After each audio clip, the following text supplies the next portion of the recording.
ప్రపంచ చెస్ ఛాంపియన్షిప్లో చరిత్ర సృష్టించిన భారత యువ గ్రాండ్ మాస్టర్ గుకేష్పై సినీ రాజకీయ ప్రముఖులు ప్రశంసల వర్షం కురిపిస్తున్నారు.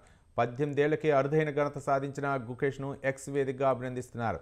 సినీ ఇండస్ట్రీస్ నుంచి ఎస్ రాజమౌళి, చిరంజీవి, కమల్ హాసన్, ఎన్టీఆర్ పోస్టులు పెట్టారు.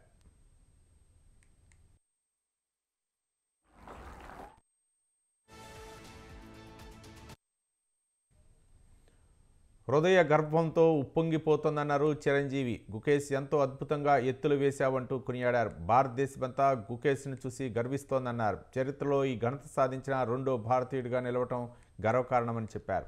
అన్నిటికంటే ముఖ్యంగా చిన్న వయసులోనే చెస్ ఛాంపియన్గా మారావంటూ ప్రశంసించారు. మేరా భారత్ మహాన్ అంటూ పోస్ట్ చేశారు చిరంజీవి.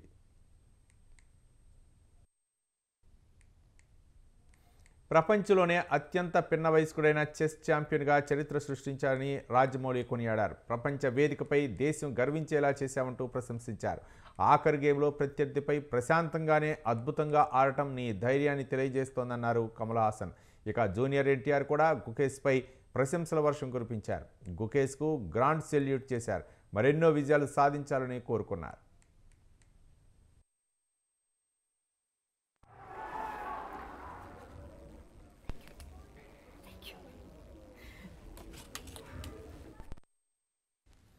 ఇక రాజకీయ ప్రముఖులు కూడా గుకేష్ను అభినందిస్తున్నారు. దేశం గర్వపడేలా చేశారని భారత రాష్ట్రపతి ద్రౌపది ముర్ము పేర్కొన్నారు. గుకేష్ అసమాన ప్రతిభ, కృషి, సంకల్పాల ఫలితమే ఈ విజయమని మోదీ పేర్కొన్నారు. చెస్ చరిత్రలో గుకేష్ పేరును సుస్థిరం చేయడమే కాకుండా లక్షల మంది యువతకు గొప్ప కళలు కనుగొనేందుకు ఈ గెలుపు ప్రేరణగా నిలుస్తుందన్నారు.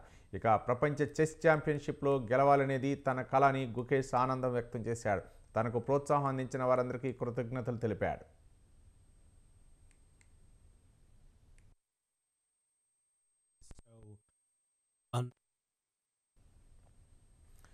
భారత గ్రాండ్ మాస్టర్ దొమ్మరాజు గుకేష్ కొత్త ప్రపంచ చెస్ ఛాంపియన్గా అవతరించారు. 18 ఏళ్ల వయసులోనే విశ్వ విజేతగా నిలిచి ఈ ఘనత సాధించిన అతి పిన్న వయస్కుడిగా నిలిచాడు.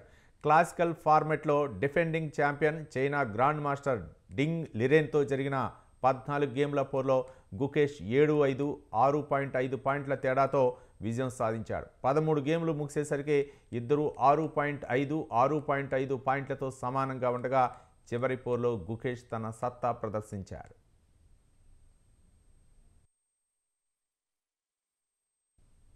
యాభై ఎత్తుల్లో లిరెన్ ఆట కట్టించి విజయానందం చేశాడు. ఈ ఏడాది ఏప్రిల్లో క్యాండిడేట్స్ టోర్నీ గెలుచుకుని వరల్డ్ ఛాంపియన్ సవాల్ విసిరేందుకు సిద్ధమైన రోజు నుంచి గుకేష్పై అంచనాలు పెరిగాయి.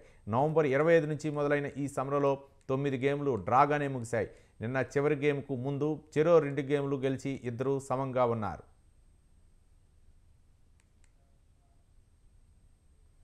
ఈ గేమ్ కూడా డ్రా అయితే ట్రై బ్రేక్ ద్వారా విజేతను నిర్ణయించాల్సి వచ్చేది. కానీ గుకేష్ ఆ అవకాశం లేదు. తన అత్యుత్తమ ఆటను ప్రదర్శించి లిరెన్ను పడగొట్టాడు. తద్వారా క్లాసికల్ విభాగంలో దిగ్గజ ఆటగాడు విశ్వనాథ్ ఆనంద్ తర్వాత వరల్డ్ చెస్ ఛాంపియన్షిప్గా నిలిచిన భారత ప్లేయర్గా గుకేష్ నిలిచాడు.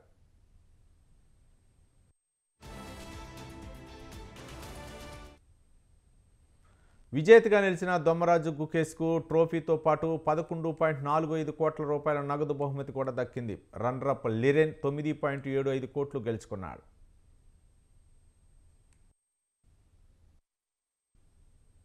గత 10 ఏళ్లుగా ఈ క్షణం కోసం కలకన్నానని, 6-7 ఏళ్ల వయసు నుంచి ఇదే లక్ష్యంగా కొనసాగుతున్నానని గుకేష్ చెప్పాడు. ఇప్పుడు స్వప్నం సాకారమైనందుకు ఎంతో సంతోషంగా ఉందన్నారు. భారత్ను గర్వపడేలా చేశారని గుకేష్పై రాష్ట్రపతి ద్రౌపది ముర్ము, ప్రధాని నరేంద్ర మోదీ ప్రశంసలు కురిపించారు. చరిత్రలో గుకేష్ విజయం నిలిచిపోతుందన్నారు.